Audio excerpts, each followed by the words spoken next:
Olá, amigos. Voltamos aqui para o segundo bloco do programa aloesporte.com.br na sua TV Araguaia.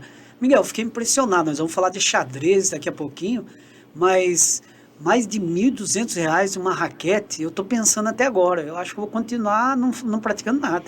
Então eu não vou nem perguntar quanto custa um tabuleiro, um tabuleirinho, tabuleiro assim, de xadrez que não deve ser barato. Nós vamos descobrir daqui a pouquinho. Mas 1.200 é caro. Caro, né? Não é caro pra gente, né? Caro que pra não gente que não pratica, tal, não sei o que lá, né? Mas para quem Mas gosta, para quem joga, tem acho que objetivo, objetivo, eu acho que é um preço razoável. 1.200 seria R$ 12. É a mesma coisa que ciclista, né, cara? Você fala em R$ 10.000, R$ 15.000 uma bicicleta, pra gente que só anda a passeio, é ótimo, é caríssima, mas para quem é profissional no ciclismo, não é nada. É um preço que... É um carrinho daqueles lá do tempo, lá um Fusquinha da década de 70, um Fiatzinho daqueles um pequenininhos. 47, é isso aí. É, por aí. Mas vamos falar de xadrez, eu tô doido para aprender um pouquinho aqui, né? A gente tá trazendo aí um dos principais nomes do xadrez aqui do Tocantins e que vai falar muita coisa boa pra gente, vai ensinar, inclusive, né, a praticar xadrez, que é o Gabriel Pires. Gabriel, prazer receber você aqui com a gente na TV Araguaia e gostaria que você comentasse bastante sobre o xadrez. Eu peço até desculpa para você, mas realmente não é que eu sou ignorante. Eu não aprendi lá no meu passado e eu sei que em 10 minutos eu não vou aprender muito aqui. Mas o que você puder passar para os nossos telespectadores será de bom ganho. Seja bem-vindo. Obrigado, Reinaldo, pela abertura nesse espaço. Boa tarde, Miguel. Boa tarde, os telespectadores desse programa e principalmente a comunidade enxadrística aqui do estado do Tocantins, né? Jogar xadrez é fácil. Se transformar num profissional, aí é um pouquinho mais complicado, porque requer algumas técnicas, requer... conhecimento de regra. Total, mas o problema todo não é esse, é a questão de você ter uma disciplina para que você possa estudar. Somente empurrar as peças, qualquer pessoa aprende. Agora, os detalhes do xadrez é um pouquinho mais difícil. Agora, com relação a essa questão da raquete, Miguel e Reinaldo, realmente, para a gente é caro. Para mim é caro, eu não jogo isso. Eu também não. A gente acha, cara. E por incrível que pareça, o que ela tem lá de raquete, eu tenho a metade aqui. Que é o valor. É um relógio de primeira qualidade, é um tabuleiro de primeira qualidade, são peças de boa qualidade, existem peças, a qualidade e a pegada da peça, o manuseio, ela é individual, mas na metade eu tenho aqui. No valor geral, quanto que custa um...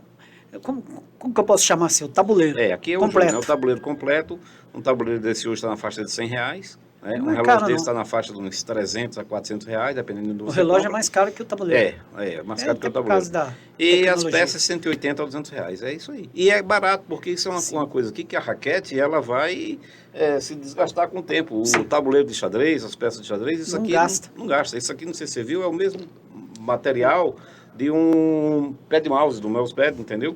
Isso não acaba. Exatamente. Entendeu? O que pode acontecer de lhe desgostar e ter dificuldade é quando você tem peças que não são mais fabricadas e perde-se uma peça dessa de qualquer coisa, você termina praticamente perdendo o jogo todo. Fora isso, praticar xadrez, além de ser bom para a saúde, além de ser bom para o espírito, é também barato.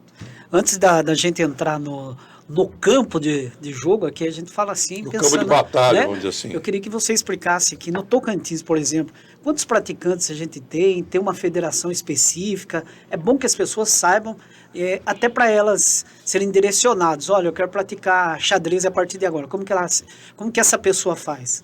Bom, vamos começar pela primeira pergunta. Eu não tenho como especificar quantas pessoas tem jogando xadrez no Tocantins. Eu posso dizer para você que aqui em Palmas deve ter umas praticantes efetivas em torno de umas 40. Se nós, a federação, abrir qualquer coisa dizendo que vai ter uma bonificação em dinheiro, um prêmio em dinheiro, aí dá umas 2.000. Só que dessas 2.000 continua sendo as 40. Os 40. Portanto, São os praticantes mesmo. Mas no Tocantins existe jogadores de xadrez espalhados por todo canto. Por exemplo, Gurupi, nós temos 2 ou 3 jogadores fortes. Araguaína, nós temos 1 ou 2 jogadores de xadrez forte. Bico do Papagaio, principalmente com aquela influência de estar ali perto do Maranhão. Nós temos jogadores de xadrez forte, Paraíso, Miracema. Então, em todo o estado tem sim, o xadrez tem seus adeptos e seus jogadores. Mesmo né? quietinho, mas você sabe que está lá. Vocês que são da Veja entidade. bem, hoje a coisa complicou um pouco, a pandemia teve muito a ver com tudo isso, porque estourou o xadrez virtual, que antes já existia há muito tempo, mas que devido à questão do enclausuramento pessoal, as pessoas começaram a se voltar. E teve um fator bem interessante, que foi uma série que passou na Netflix, que foi o Gambito da Rainha, e foi muito bem assistido, e com isso houve um boom muito grande da modalidade. É tanto que os dois principais servidores hoje, que é o chess.com e o Lichess, eles explodiram, eles dobraram, eles triplicaram. E olhe que o Chess.com é pago,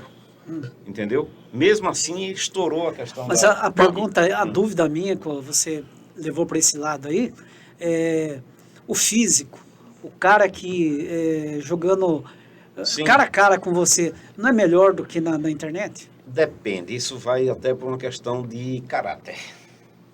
Vou dar um exemplo de uma pessoa aqui que é bem famosa aí, um blogueiro aí, o Felipe alguma coisa, que eu não sei o nome dele.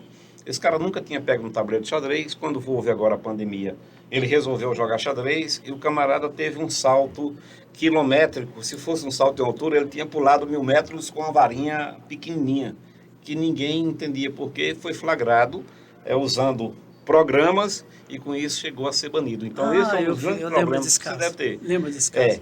E aí o que acontece? O físico, ele é melhor, mas tem tantas nuances. Por exemplo, família.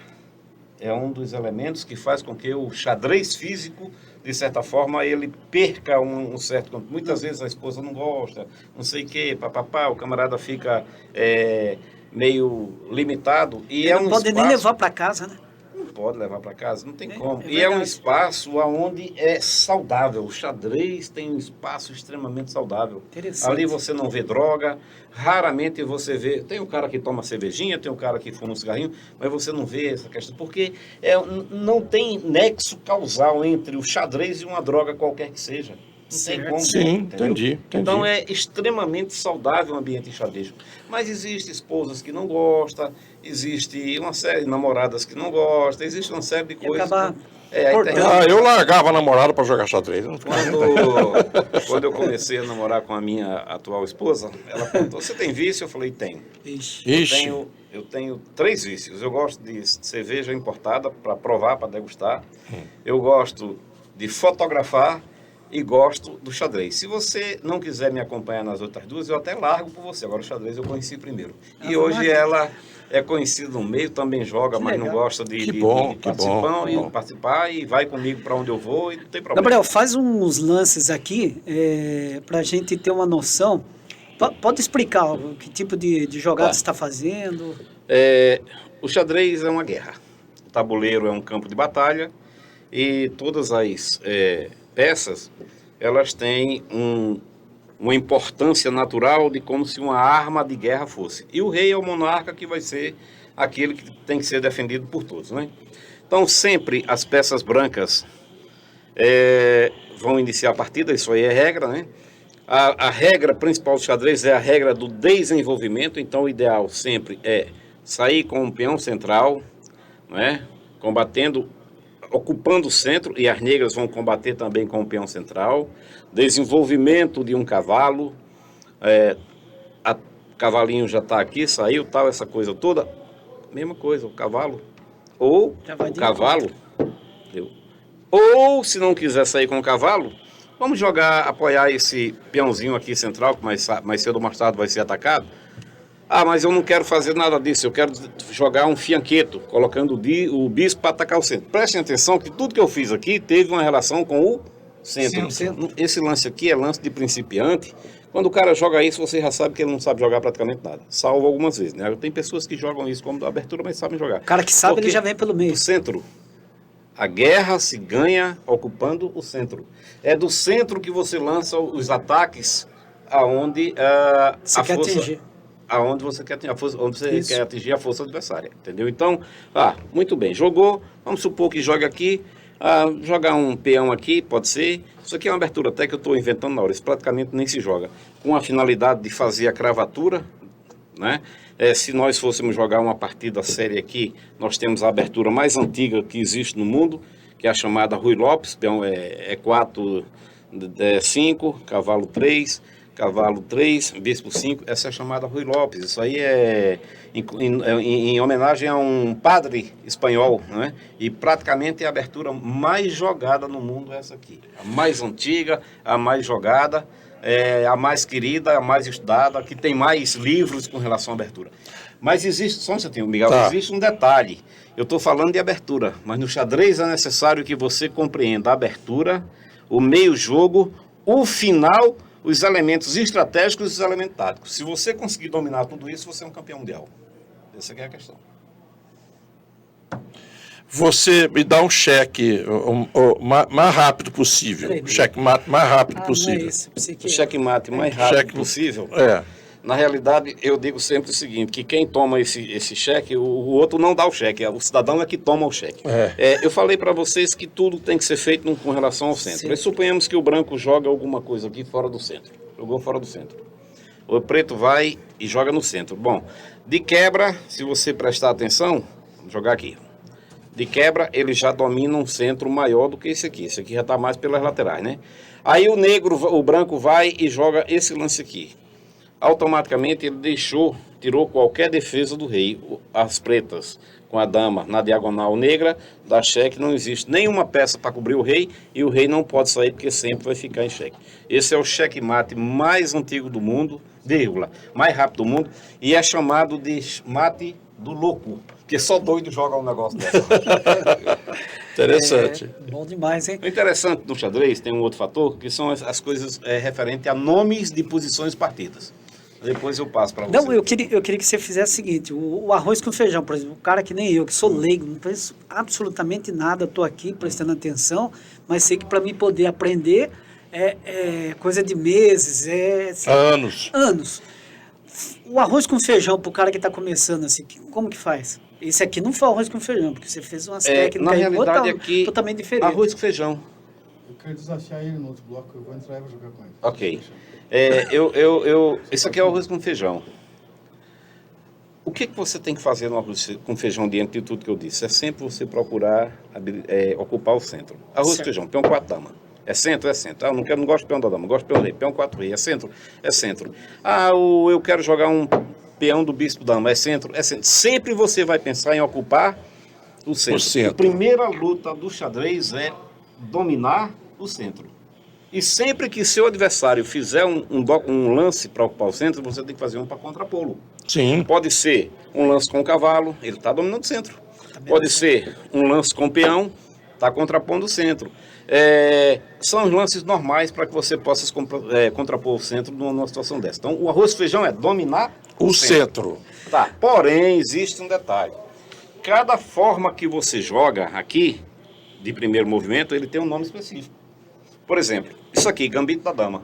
Se eu mover esse cavalo aqui, provavelmente uma defesa ainda do rei. Vou mover esse cavalo aqui, provavelmente uma defesa ainda da dama.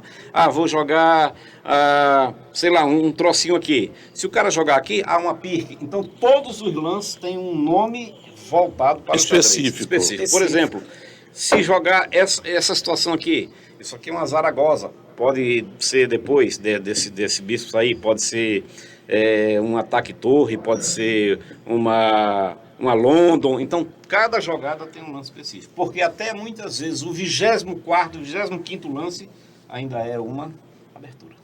Vamos fazer o seguinte, eu quero ver se o Gabriel manja mesmo de xadrez.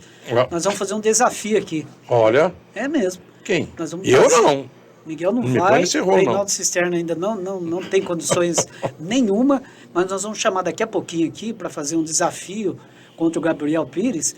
Nós vamos trazer aí o César, ele que... O Xará? O Xará. E o cara diz que manja. Espero que ele não faça a gente passar vergonha aqui ao vivo, né? Tá certo? Então vamos pro intervalo, na volta o César vai desafiar aqui o Gabriel Pires. Vamos nessa. Lá.